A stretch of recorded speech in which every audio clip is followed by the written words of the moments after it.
This is Rock Bottom with Ryan. No sugarcoating, no filters.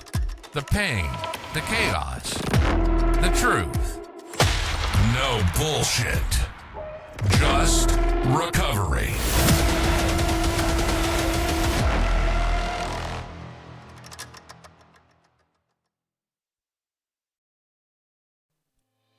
In this episode, I sit down with Steve as he opens up about his powerful journey from addiction to recovery.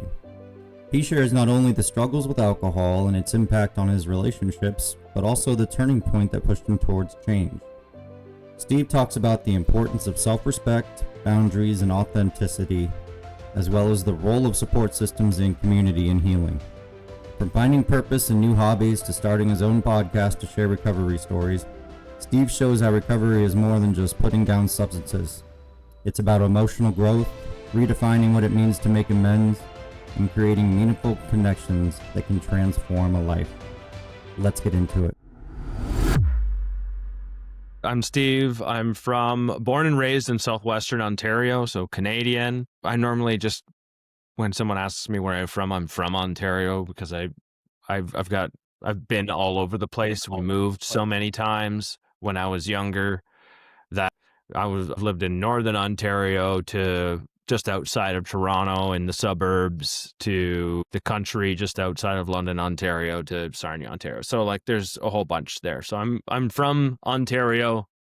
I currently live in Colorado on the western slope, and I am going back to school to get my degree in public accounting. So it's all part of the recovery journey and finding yourself and figuring out, even though I'm in my 40s, I'm figuring out what I want to do when I grow up. I'm going to study all day Saturday because I have intermediate accounting homework that's due on Saturday night that I'm going to work on tomorrow. And then I have cost accounting homework that's due on Sunday night. Actually flip those. Intermediate awesome. Sunday night and cost accounting. Anyways. Yeah, so I'm in my second year of a public accounting degree. Awesome. So since Rock Bottom with Brian, my initial interviews with people usually talk about their history with addiction and recovery. Can you tell me your sober date? March 14th, 2001. So what was your drink or drug of choice? Took me a little bit to remember like what year that was. 4.5 years sober. It'll be 4.5 years in the middle of next month on the 12th. On the 14th, sorry.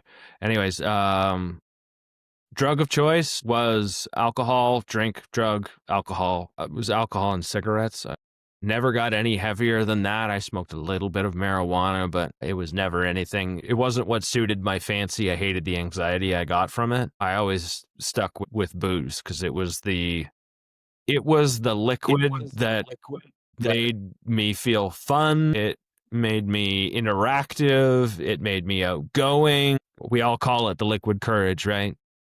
Takes away your inhibitions, lets you do the crazy things that you wouldn't do when you weren't drinking, let you hang out with the people that you wanted to hang out with but didn't feel like you fit in, so you didn't care anymore about how you looked or what they thought of you, or that awkwardness sitting in the corner not knowing how to talk to anybody, didn't break the ice. All of that social fun. Alcohol was it, man. Okay. Can you go into just a little background of how you started drinking and how you think it progressed into something that became a problem? So the interesting part for me was I never really started drinking until I was in my very early 20s. I had childhood epilepsy, and the medication I was taking to prevent me from having seizures, and it worked. My mom kind of put the fear of God in me, like if you do anything and that, you're gonna have another seizure. I had 3 grand mal seizures in one day when they tried to wean me off the medication when I was 15. So Jesus. I had a ton of fear of, if this medication doesn't work, I'm gonna have 3 more grand mal seizures in one day. And eventually, in my early 20s, I started working. I didn't even drink through college. I started working, and when I started working, part of the shift work culture was, hanging out with the boys and having a couple drinks. So I'd have a couple drinks one night and nothing happened, and I felt good. I had the courage to dance with the chicks at the bar, which otherwise I was just standing. I was the awkward guy just standing there staring at everyone dancing, and that's no fun. So it was cool. I had fun. Things were working out. Went to work, didn't have any seizures, didn't have any problems. So what happened was about a year after I had slowly picked up drinking, just drinking like socially, casually, whatever, I made a phone call to my doctor, and I was like, hey, listen, I really haven't taken any medication in the past year. What do I need to do to see if, like, maybe I'm over this epilepsy, maybe I'm over having my seizures? And he goes, well, if you haven't really taken any medication in the past year, just keep doing what you're doing. Green light. Keep on drinking. I was drinking and it wasn't an issue. I wasn't having any seizures. And without telling the doctor that this is what I was doing in my spare time, and a lot of it in my early 20s, it was like the doctor gave me permission to keep drinking. Huh. That's how my brain took it. So I was like, hell yes. So I drank more because now I have the doctor's permission to drink as much as I want, because that's how I interpreted. Really? Yeah. So So, like, I would work night shifts, and before my first night shift, I would, like, it was stay up late so I can switch myself around to night shift from day shift, and I would just get hammered. And that became routine. The night before night shift, I would just get hammered, play video games and whatever, and, like, that became a thing to the point where it just grew from there. I would drink all the time, make sure I always had something somewhere. There was always beer in the fridge. Then I get a beer fridge. And then so now there's always really a lot of beer in the fridge. And then I start hiding it because, you've already had 2 beers this afternoon. Why do you have to have 2 more with dinner and then 3 more later on at night? Like, it's getting excessive. yeah. Okay, well, now that you know or think that my drinking's excessive, I'll make sure that you don't see it all the time. Were you hiding it from roommates, relationships? No, it would have been my wife at the time. Oh, okay. Because even though you'd have the conversation, it was never a conversation of, I think you have a problem. Whoa. That's what happens when you don't have your microphone on a stick. So you got into the habit of like starting to hide it so that so she didn't know that you were drinking as much as you were because you realized it was becoming an obvious problem. Yeah. Well, like, I never realized it was becoming an obvious problem. She realized that I was drinking too much. I didn't think I had a problem. I didn't think I was drinking too much. That was How much, 2 different viewpoints on that one. how much of your drinking was like social and how much was it like solitary, isolated? It started out as social, and then it continued to lean into drinking alone. So then I would lean on the social aspect of drinking to make the drinking okay. And then when that was done, the social aspect, I would just keep drinking. You'd have people over and then you drink, and then I would drink before and I would drink after. But there was always an excuse. There was always a reason. The second green light moment for me, I call them green light moments because it's when there was a shift in my thinking on what was acceptable in acceptable places for me to drink. So I went to a work hockey tournament that was out of town, and we were all in a bus, well, like a van, a large van, and everybody in the back was having a couple road drinks. And I'd never had a road drink in a vehicle before. It was never something that I did. So then, sure, why not? You know what I mean? I'm sitting in the back seat. I'm not driving. I'm not going to drive. Sure, I'll have a couple roadies. After that, soon after that, I got a gift for my birthday, and it was a bottle of booze. And I always tried to stay away from booze because I got drunk way too fast. But I got a bottle of whiskey for my birthday that I had left in my truck, and it stayed in my truck for like 3 days. And I woke up one morning hungover, and I was on my way to work. I was like, if I take a couple shots of this on my way to work, then it'll take the edge off. And so I cracked it open and took a couple shots on my way to work. And then on my way home, I took a couple more shots of that. So began the drinking and driving and hiding bottles of booze in my truck, and then drinking a third of a bottle on my way into work, drinking a third of a bottle on a drive around at lunchtime. And this was really, really bad during COVID. During COVID, I dated everyone from everyone. And so it made it really easy to drink and drive, to hide things because there was less people around. Everything was less visual. And so, there's a lot of my 30s I don't remember. And there's a lot of things that I did in that time frame, because I have 2 kids. I have 2 girls. And there's a lot of things that I did in that time frame that weren't pretty things, because I drank when I had my kids in the car. And how I believed that was an acceptable thing, I still have no idea. But that's... So it got really bad when you made the transition from just a few beers to when you started drinking booze that one day. Yeah. Like, as soon as I started drinking booze that one day, beer was the alternative, not the main drink. Beer was what I drank in front of people. Booze was what I drank behind closed doors. So the booze basically turned you into slightly a social drinker into more of an isolated drinker. And you started making irresponsible decisions once you started getting on the booze a lot more. Way more irresponsible decisions. The more I drank, the more irresponsible my decisions became. Did it affect your workplace since you were drinking before and after work? How did that affect it? There were people at work that had noticed a change in my behavior.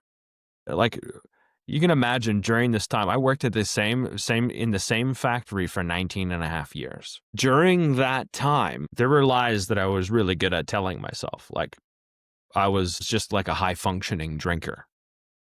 I still performed. I got promoted twice. I was in charge of half the operation of the facility after 9.5 years of being there. So about when I turned 30. And so for me, even though my drinking was picking up, being promoted was a reinforcement that I could keep doing what I was doing because it wasn't fucking up my life. Another green light, as you'd say. Yeah. I mean, how many times can you keep getting away with stuff until it stops? That's the yet, right? It hasn't happened to me yet. It hasn't, I haven't got pulled over yet. I haven't got a DUI yet. I still have a wife. I still have a kid. I still have the beautiful house out in the country. I still have the brand new vehicles. I didn't lose anything. So, like, the incentive to change, even though I was in pain, I didn't have the words to describe it, didn't feel like there was a safe place to say anything. That, and how disappointing would it be to admit that I had a problem? Like, there were when I would sit there and cry on the floor, wanting it to stop, but I didn't know what it was. What was the it? It was just the pain, the agony, and I needed it to end. It was internal. And I was just a puddle on the floor, and I blamed everything on work because it was the easiest thing I could use to not look at myself. Or using alcohol as a escape in a sense. Did you find yourself physically dependent on it? Absolutely, physically. As far as, did you experience like withdrawals and all that and had to have it in the morning? Yeah, so the last year of my drinking was pretty disgusting. Waking up at 4:30 in the morning, dry heaving 5 to 6 days out of the week for, I don't know, 10 or 15 minutes. I'd drink water just to have something to throw up, and I'd have a shower, maybe dry heave some more, And then, because I was sleeping in the basement at the time, so it was easy to keep it hidden. And then I'd go upstairs and then interact with everyone. And I like those mornings looking at myself in the mirror was just eyes just bloodshot as fuck. And it's like strings. You're just trying to hold everything together with these like such a fine fabric of lies that as soon as like one gets pulled and it goes the wrong way, the anxiety is tremendous. I lived two separate lives. I had a life at work and I had a life at home, and then I had a life with like some drinking friends, and that was it. And I still like, trying to read books to your kids when you're bed, and trying to be present and I can look back on that. Like I fucking failed at a lot of things. And even though I was there, I was still reading the books. A lot of it, so originally you think it kind of started when you were going through the epilepsy and the green light to drink there. But do you feel like later on during these dark periods, being in the basement and hiding it and drinking real booze, were you trying to numb anything that was going on or just block anything out? Because it sounds like life around you was going okay, but what were you trying to forget, do you think? Don't think I knew how to deal with anything properly. It's not like I grew up in an environment where I got beat or where I was really heavily emotionally abused or anything like that. If you were to look at how I was raised and when I grew up in a typical middle class family. Dad worked hard.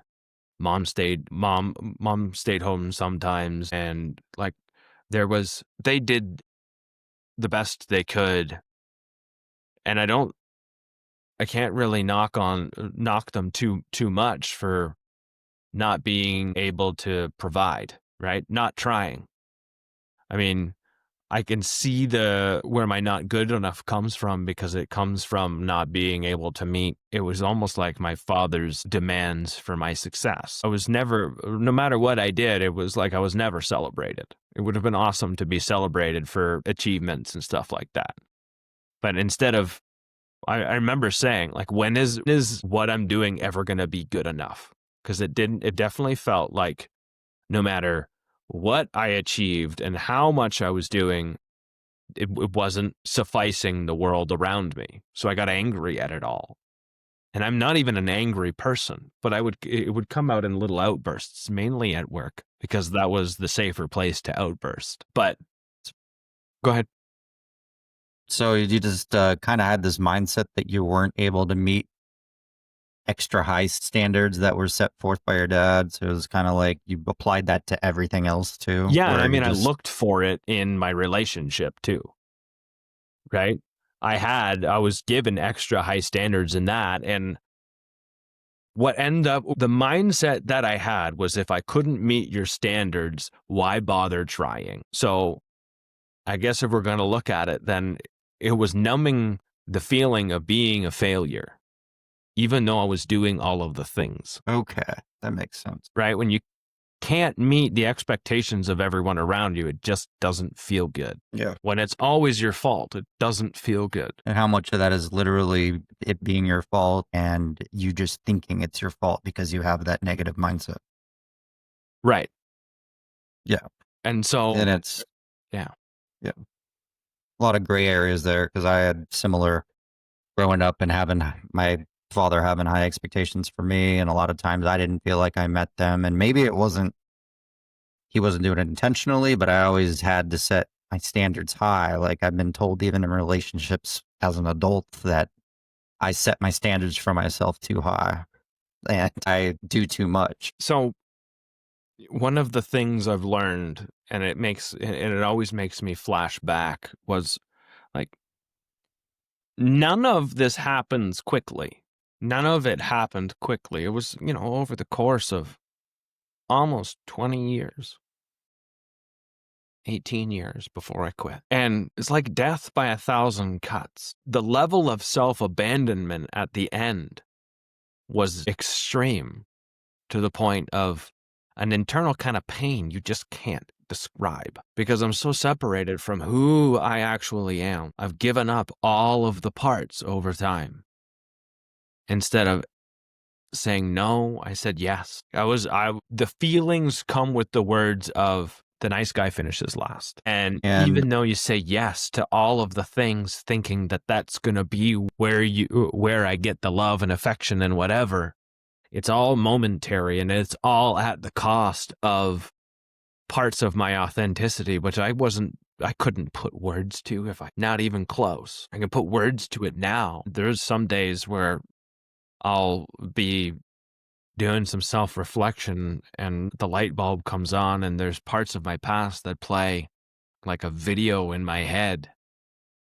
And it's almost like understanding how the moment when I was a 8-year-old and I got in an argument with my father, how that played into where I was at today. All of those little things did have an effect on us. All those little details and situations from our past did shape us to who we are now. I do believe that. Yeah, like at some point things need to turn around, and at some point it gets bad enough and rock bottom, right? Everyone's rock bottom's different. Everyone's yet looks different, feels different. And like I said before, I never lost anything. At least on the outside, it still looked good. It's still the frame hadn't gotten blown down yet. I mean, I haven't got pulled over, and I was drunk as heck. And how I got away with it, I have no idea. But I did.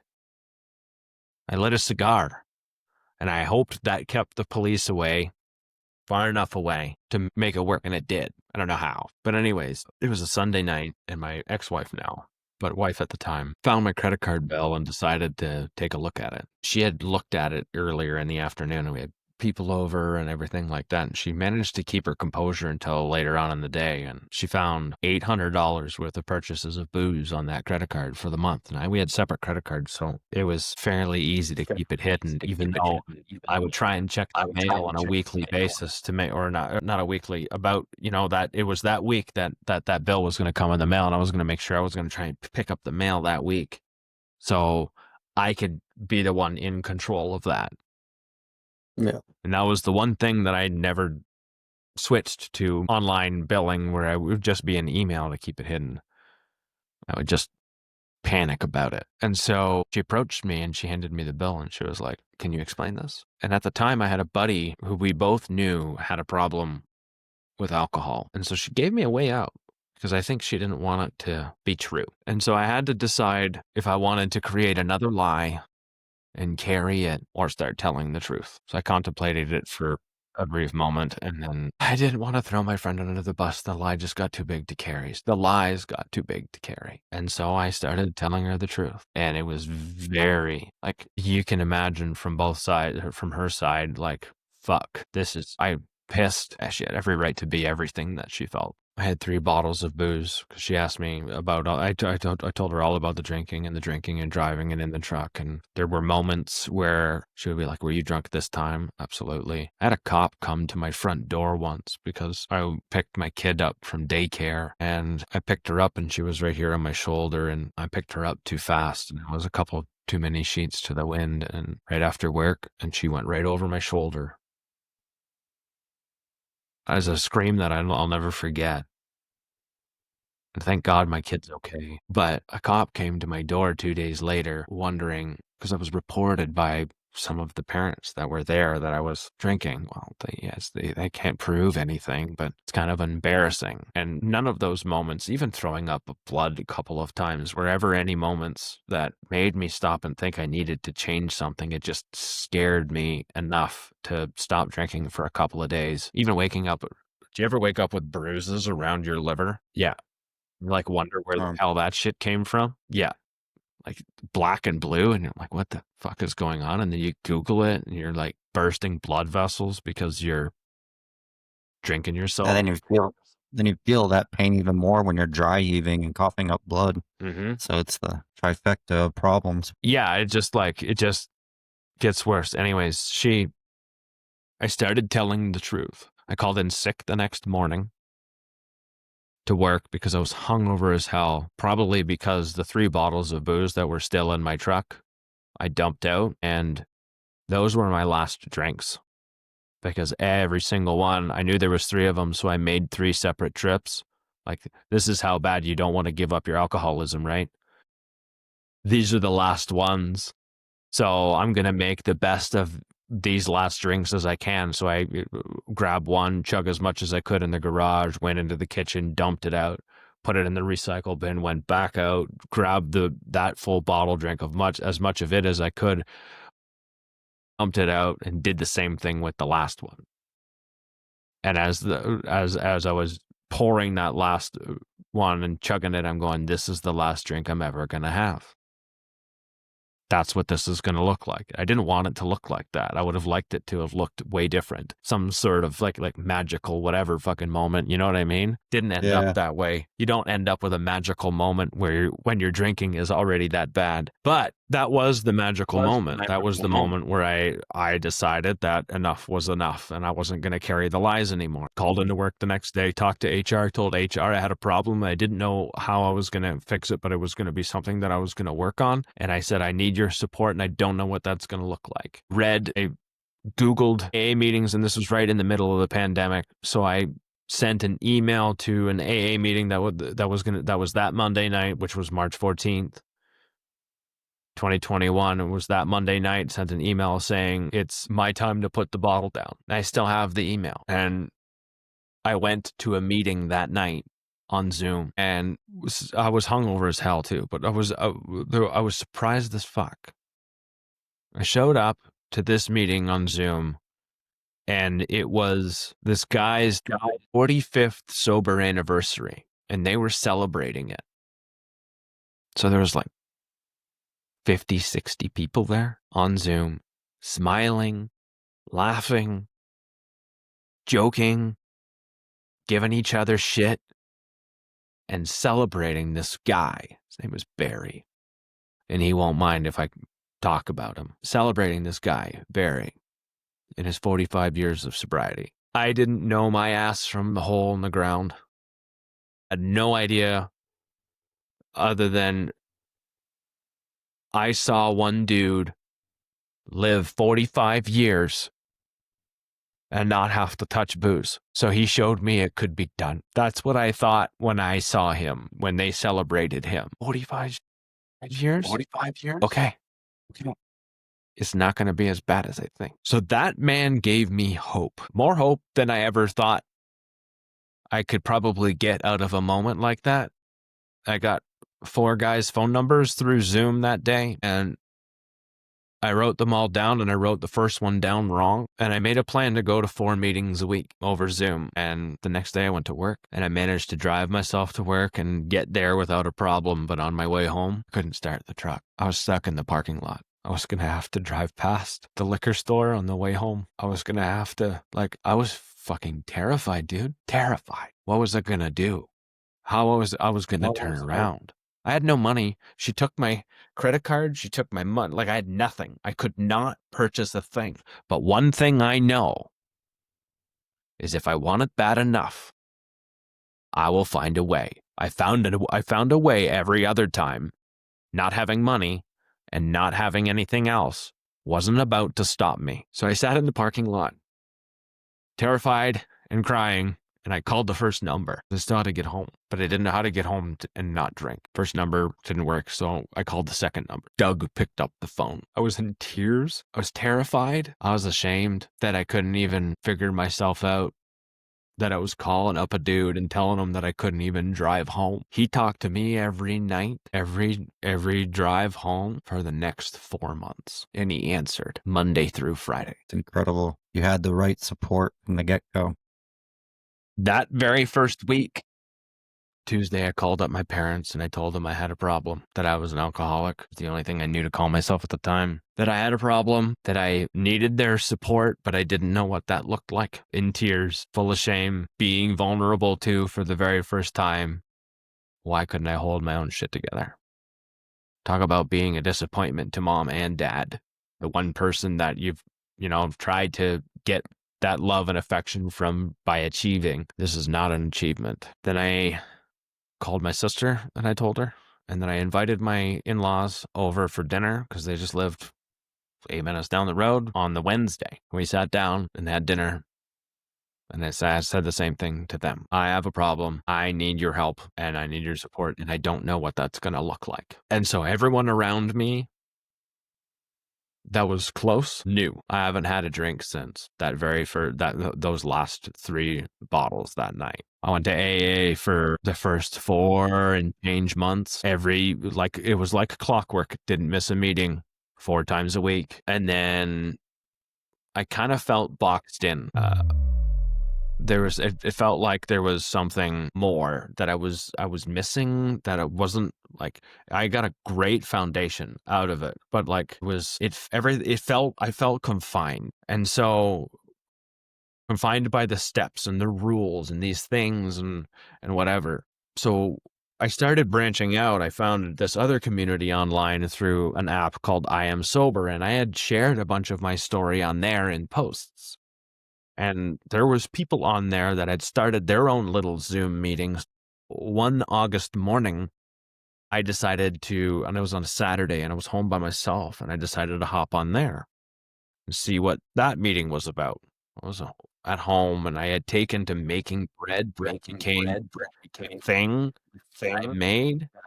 When you take alcohol out of your life, there's like this giant void that needs to be filled. Yeah. That's what there was for me. It was like there was this giant void. Something needed to be filled. I had to fill my time. I had to fill my thoughts. I called it the chaos of nothingness. There was nothing left. I had lost my best friend. It was the thing that got me through everything and made me miserable all at the same time. I didn't know that it was what was making me miserable until the very end. So the hobby that I took up was bread making. And that kept me sane. It gave me a purpose. It gave me something I could make and give back to the family.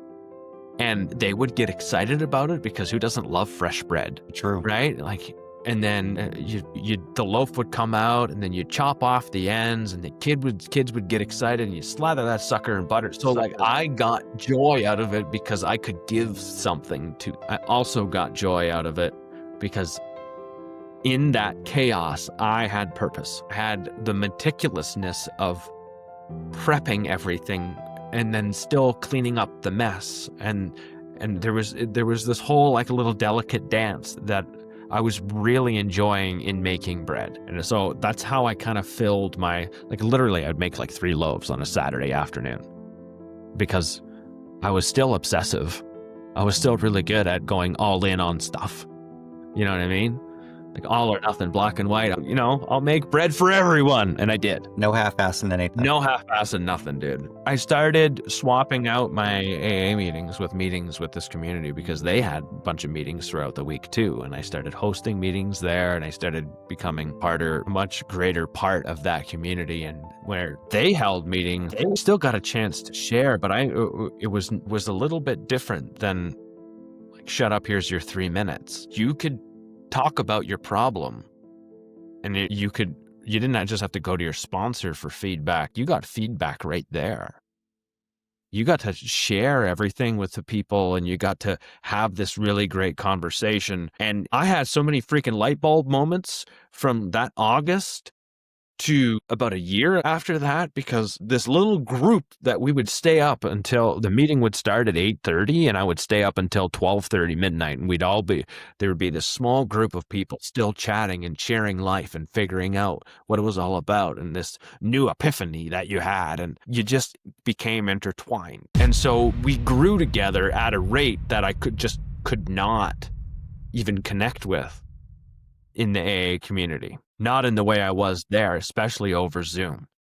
So I became a really big part and proponent of that. And after I hit my 1-year anniversary, things were a little sour between me and the groups that I went, because I invited a whole bunch of my people from the other community. They were pretty much shunned, even though they still showed up, but they were shunned because I was told that they weren't even real alcoholics. And so I ended up having a sour relationship with the community for a little bit. I don't anymore. I've grown up. I understand that that's not the case. And it also gave me the foundation that I needed to build the rest of the house around.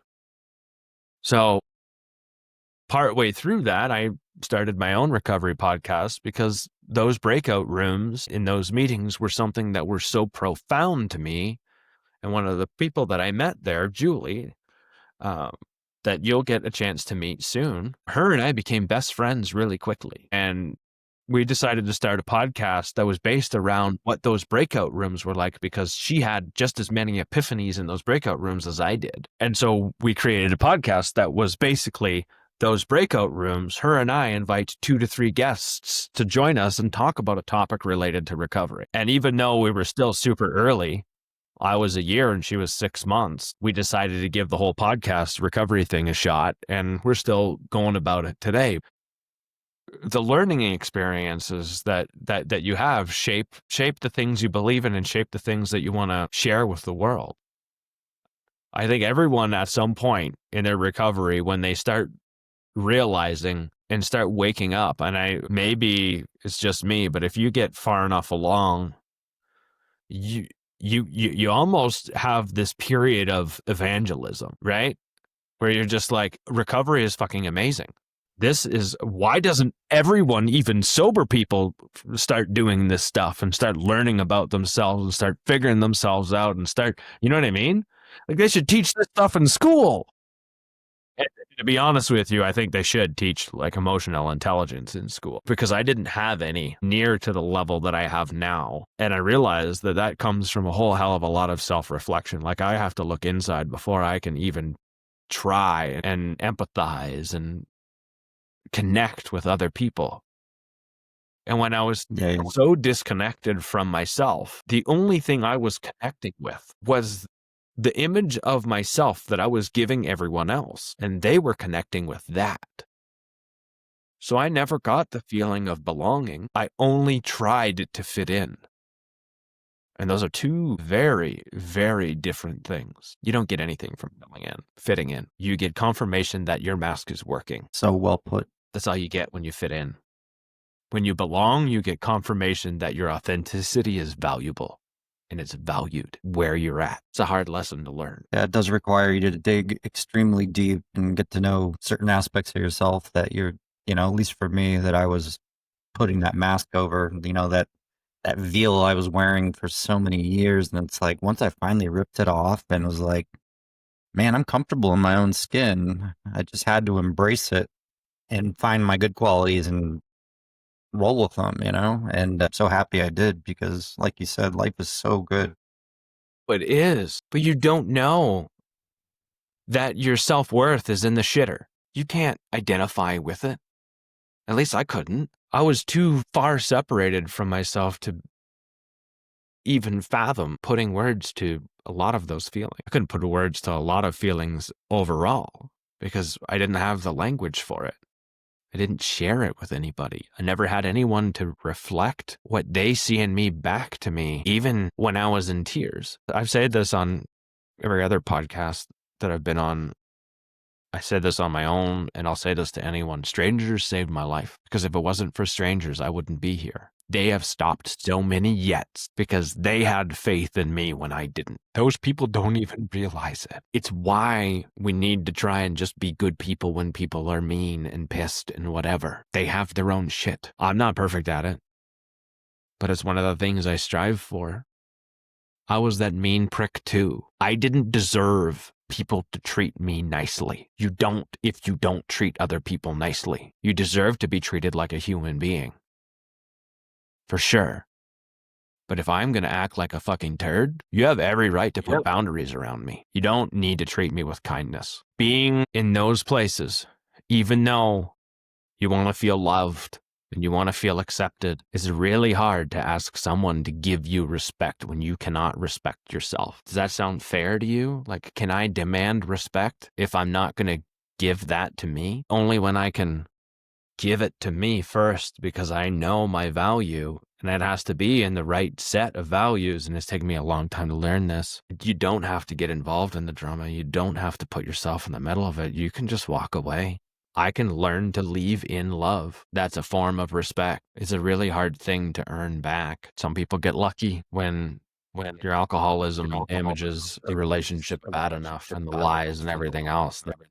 I mean, I was the one who ruined my marriage pretty good. And about a year into recovery, I was the one who ended it. The amount of guilt I felt when I showed up at a meeting, I was in tears saying it. I was like, there's no amount of acceptance that I can find that is going to make this right. So I have to end it. I realize now that was just me showing my self-respect. I had so much shame. Like I had to prove it. It was hard. It's 4.5 years later, and you've been practicing all these things day in, day out. And where's it taken you besides the podcast? Like in life, relationships, all that, how has everything improved? Even though I'm far away from my kids, I just had my kids here this summer for a month. I can show up for them so much better. I can take a look at the situation and they can be fighting and I can sit there nice and calmly and try and work through the actual problem and sit with them when they have tears and talk about it and allow it to exist without trying to shut it down. It took me a good long while to figure out that job that I was in was actually creating an amount of stress in my life that I didn't need anymore. And so the last year, I tried to reset expectations because when you're a yes man, you just do everything everyone says. And then when you stop doing that, you become a problem. So I became a problem just by not being a yes man and not taking on so much and trying to find the words to stand up for myself. And I wasn't good at it. I got better as time went on. Anyways, I found the courage to quit. And it was really hard to leave a job that was super stable and paid me really well. And I had enough of being miserable, waking up, going to work and doing it all over again. Yeah.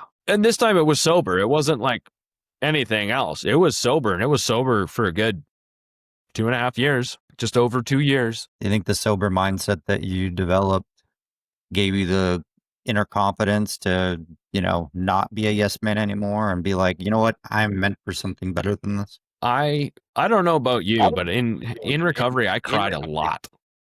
Like there was a lot of, what's that? I was going to say, I wish I could cry and break down. I don't know why it hasn't happened yet. Man, I'm telling you, like, it was like, I don't cry near as much as I do now, or I did before, but it was like regaining pieces of me that I had let go. And every time I got to meet me again or get rid of a belief that wasn't mine anymore and recognize it and realize it, that it became another moment, and realizing that this really hard thing needed to change and just being terrified of it. I made a relationship with fear really early on in my recovery, and because I didn't want fear to stop me from doing things that I knew were good for me. So I said I was going to make friends with fear. We were going to just be friends. And if we were just friends, maybe I wouldn't run from fear all the time. So then I would maybe stand up for myself. And I would try and figure out what that looked like. And I recognized one day that I apologized. I said sorry for fucking everything.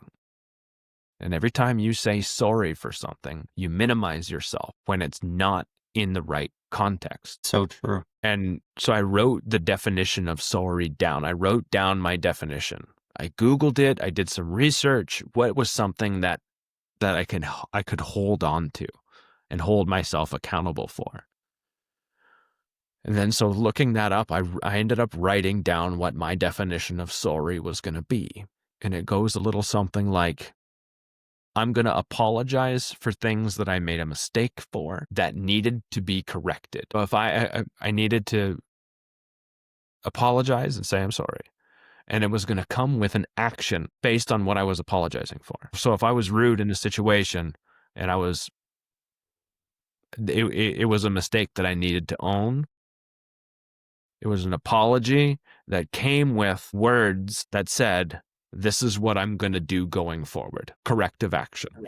Something needed to change. That's what an apology means. Something needs to change. So I started sticking with just that definition.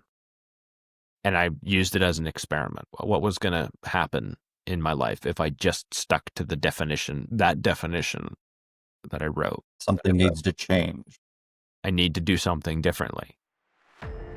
And so what happened was I would get in conversations And I would be just about to say sorry, and I would be like, no, I didn't do anything wrong. All in my head, right? Like, no, I didn't do anything wrong. It doesn't match this definition. And I'm standing in front of somebody, and I swear I probably had to look ridiculous at some points because I'm like having this argument in my head. But what happens is you pause, and the person that you're talking to then takes ownership most of the time of the thing that you were apologizing for. If you apologize, this is what I found, apologizing before somebody else talks takes the ownership for them away, and they get to walk away from it. But you never get to see what they're about. You robbed yourself of that opportunity. You robbed them the opportunity of taking ownership for it. So if you shut up, you're hurting yourself and them. What's that? So you're hurting both of yourselves, basically. No one wins. You feel like you win because you've avoided the discomfort of the potential conflict that may arise from not saying it. You also avoid the potential resolution that you actually need that doesn't result in abandoning yourself for the comfort of someone else, for the comfort of you. And I realized that when I started following that definition, the definition that I wrote for myself. And what happened was I had to start finding new language to express what I was saying before, what I was filling the void with an apology. And I was allowing other people to speak, which then gave me a chance to respond. I had more fruitful conversations because I didn't apologize for no reason. I connected with people better because I didn't apologize for no reason. It was uncomfortable. That is exactly the moment when my self-confidence started to build. Because I was no longer taking ownership for everything. There's two sides to everything, right? That is huge. Yeah. I mean, the psychology behind that, actually the pause instead of saying, I'm sorry. Actually that pause is so effective. It is. I've learned another thing too. And this isn't my own idea. The sorry thing was my own idea. I need to write a definition. Most of the time we apologize, say for instance, you're late for a meeting. You can walk in, there's 5 people in the room, and you can walk into a meeting, you can say, I'm sorry I'm late, I'm sorry I'm late, I'm sorry I'm late. Right? What you're asking for is everyone's forgiveness in that moment. Flip that around, and when you walk into that room and you're late, and you can say, thank you for your patience, instead of I'm sorry, I'm late. What have you done? You've acknowledged your behavior, and you've thanked them because you've fucked with their time. So you're taking ownership.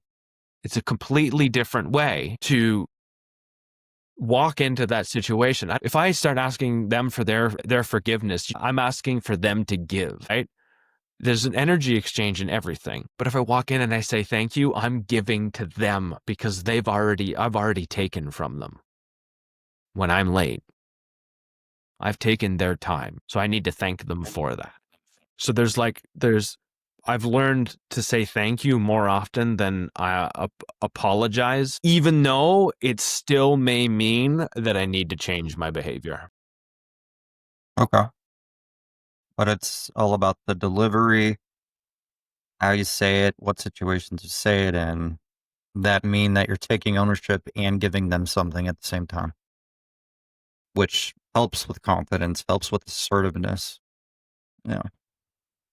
I like that. I'm going to actually try the I'm sorry thing from now on and see how I respond to it and people respond to it. Let me see if I catch myself apologizing all the time. I apologized to a girl that canceled the interview yesterday, and I apologized to her even. So she's like, "Oh, you're fine." I'm like, "Why did I even apologize?" So, that's what helped me, man. That's what helped me. We apologize too much. You're asking her forgiveness, essentially, for something that you haven't done anything wrong.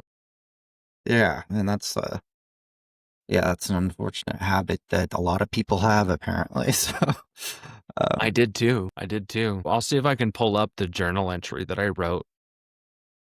Yeah. Way back when, and I can forward it to you.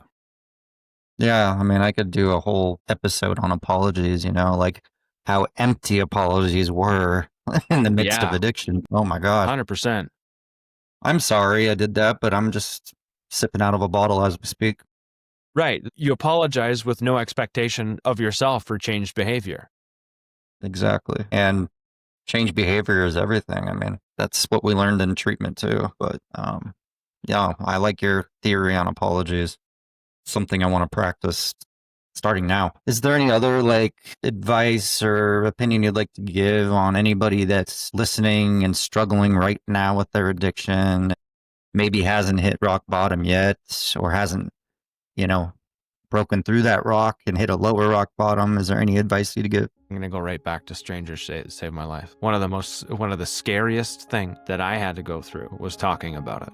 And I think that stands for most of us, because that means I have to admit that I have a problem. One of the most beautiful things about strangers is they have no skin in your game at all. They don't benefit from you getting better, and they're not really hurt if you don't, but you have a chance to hear yourself speak. And that's the most terrifying thing. It's not what anybody else is gonna think of you, it's what are you gonna think of yourself when I finally say the words, I have a problem. That's where the shame comes out, and that's where the shame dies. And if I give that to a stranger, I know, my loved ones are supposed to love me. Strangers. There's so many people out there that are willing to listen and help.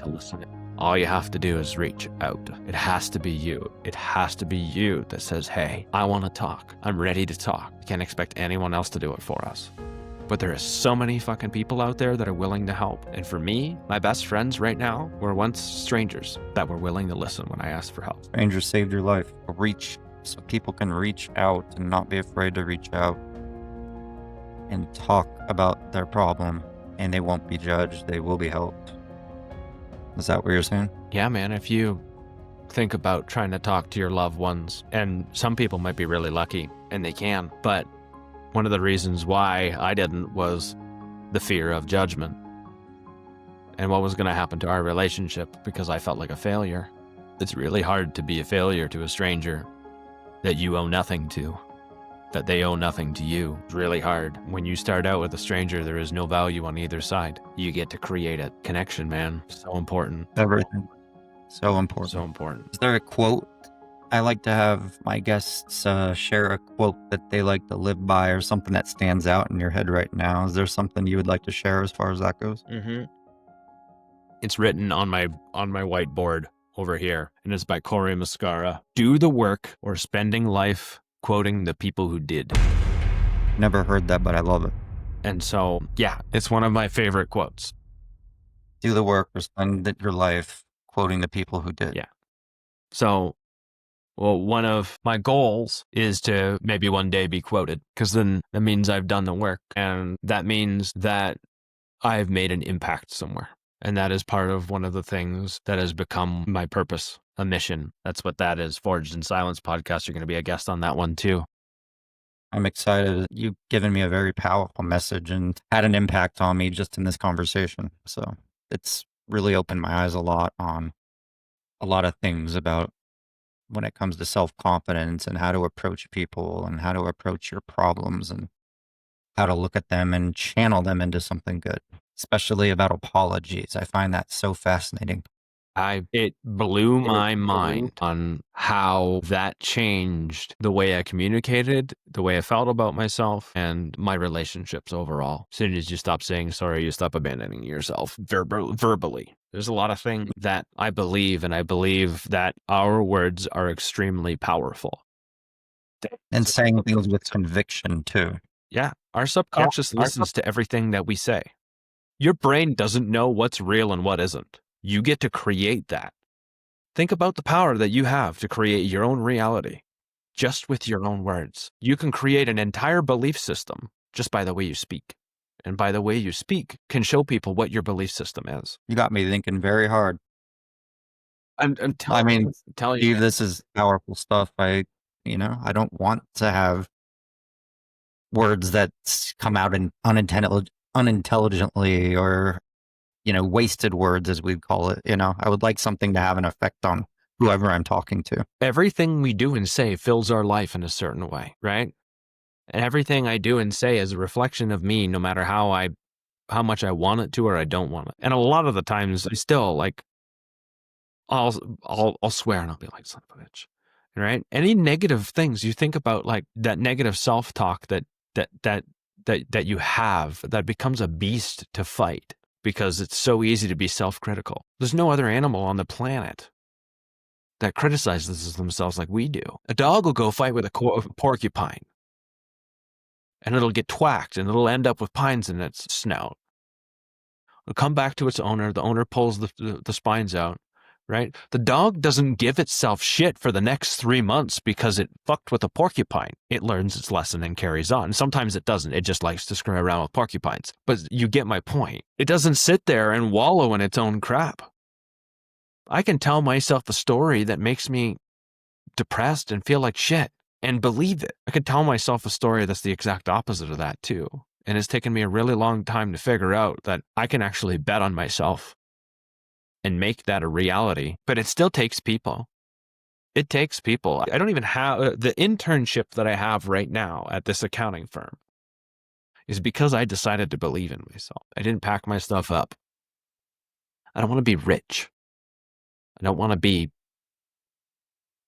stuff. People are what and who we need.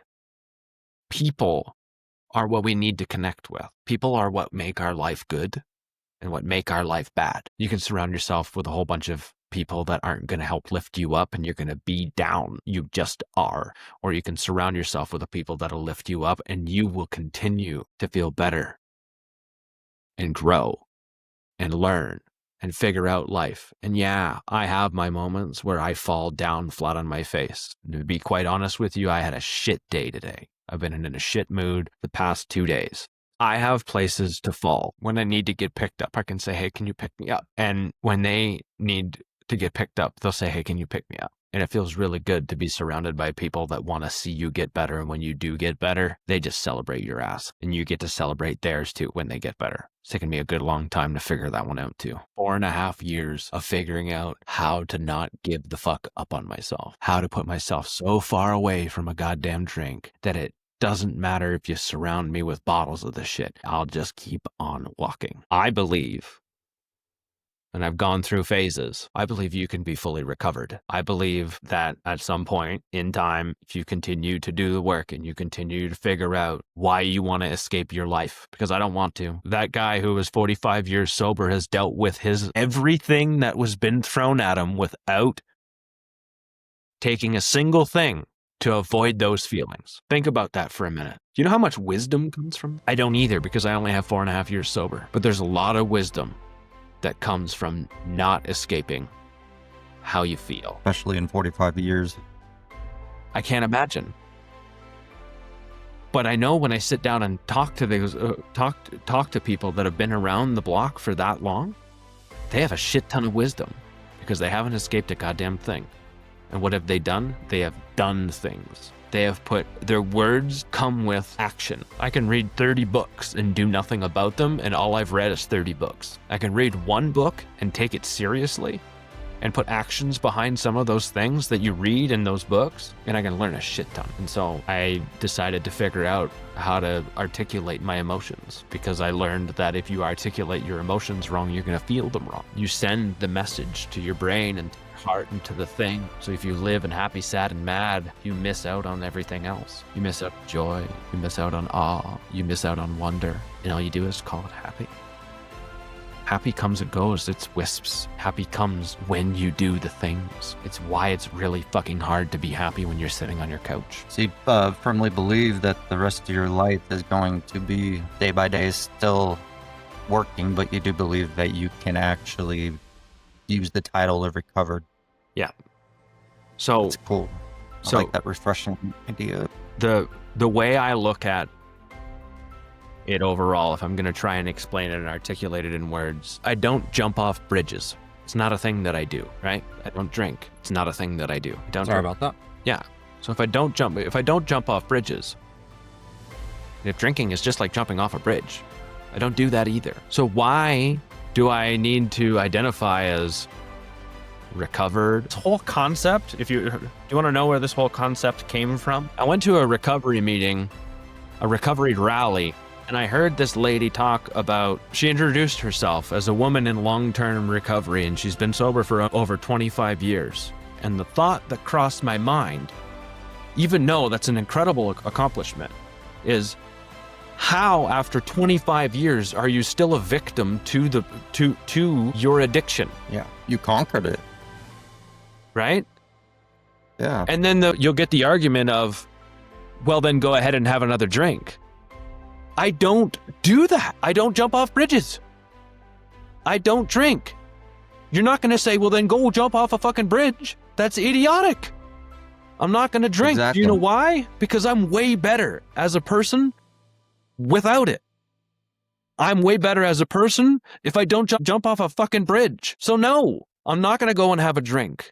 I don't need to prove fuck all to anyone. I'm going to live my life, and I'll be the living fucking proof of that.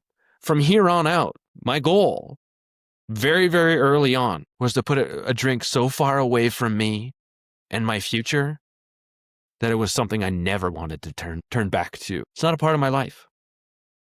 Because I think emotional sobriety and emotional recovery is something that we need. If we can recover emotionally, if we can figure out what makes us tick, and if we can figure out purpose, and if we can figure out how to make your heart and your mind connect again, you know how much of a fulfilling life you're going to live? And it won't involve stuff at all.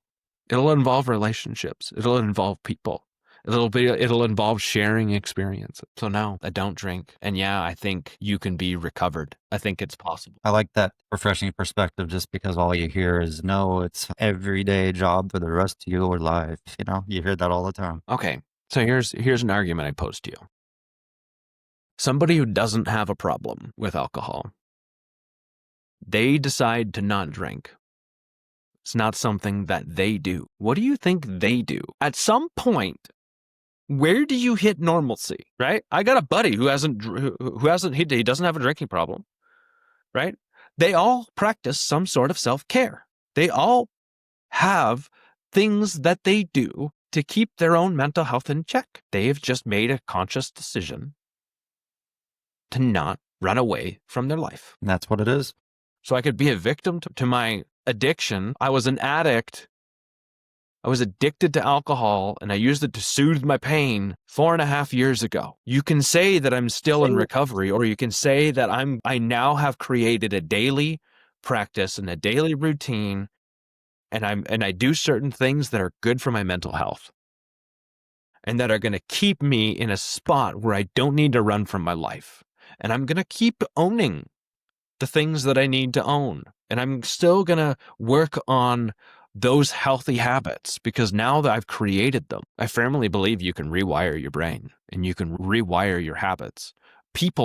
There's people all over the fucking place that do these things. They change their habits and they practice, and they're not addicts. I'm not any more special than anyone else. I just had to hit a spot that made me change my habits. That's it. No. My first Instagram handle was the open alcoholic, and then I changed it to the recovered alcoholic. And now my Instagram handle is Theory to Progress. Anyone else out there listening, if you're looking for another recovery podcast, it's really cool. It's called Through the Glass Recovery Podcast. And we gather 4 or 5 people on. We're going to have video podcasts this coming season.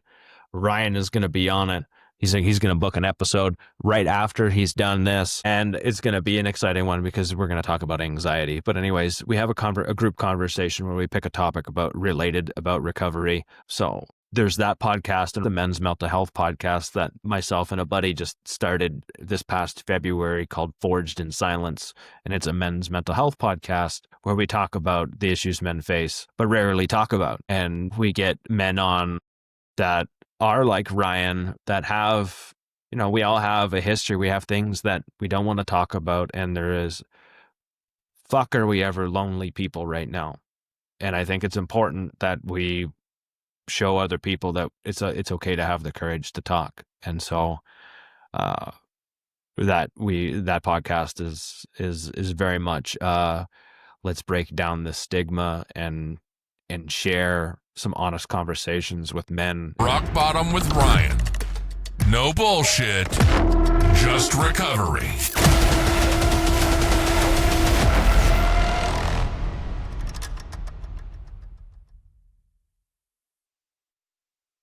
I appreciate everything, honestly. This was a conversation that, like I said, got me thinking. So that's when you know that your words are pretty powerful. So thank you. I appreciate that, man. All right. Thank you so much. Have a good night.